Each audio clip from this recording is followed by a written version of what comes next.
Mais qui le crut? Un musicien qui fait jouer ses mains sur un morceau de bois dans les vestiaires de l'équipe de rugby d'Agen? Qui hurle et sautille dans les gradins des stades? Eh bien oui.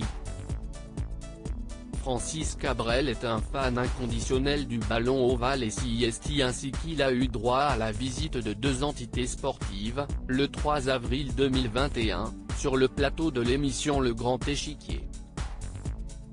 Entre Thomas Dutronc, Maxime Le Forestier et Attic, Anne-Elisabeth Lemoine a reçu l'artiste à l'accent chantant, et la moustache signalée disparue.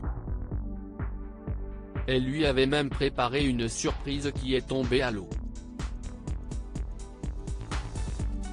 Sur le plateau de France 2, Francis Cabrel a été rejoint par Raphaël Ibanez et Philippe Guillard. Un duo de choc qui aurait dû être agrémenté de la présence de Philippe Sella, si ce dernier ne s'était pas battu contre des molosses quelques heures plus tôt. Il devait être là ce soir, mais il s'est fait mordre par deux chiens, a effectivement annoncé Anne-Elisabeth Lemoine. Il a l'interdiction de quitter son village du Pays Basque, mais il vous fera un coucou tout à l'heure parce qu'il tenait à vous saluer. Ce qu'il a fait, depuis son domicile situé à Bassusari, à l'aide d'une webcam. J'ai voulu protéger le chien de ma fille, a expliqué Philippe Sella. Je me suis interposé, il ne fallait pas le faire. Mais bon, j'ai réagi vraiment sans réfléchir. J'ai voulu le protéger. J'ai encore la main qui est enflée, mais bon, si est comme ça.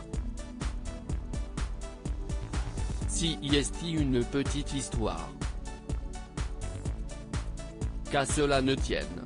Francis Cabrel et l'ancien rugbyman sont grands amis. Ils partageraient même ensemble une drôle de tradition baptisée le cassoulet du mois de mai.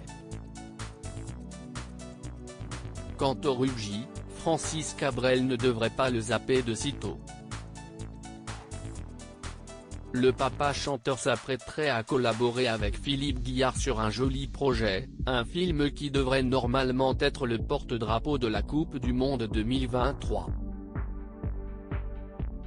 Comme si un film sur des migrants qui arrivent dans un village et qui sont intégrés grâce au rugby, je me dis que humaniste et rugby, comment ne pas demander à Francis de déposer sa poésie sur ce thème-là, a-t-il précisé sur le plateau de France 2.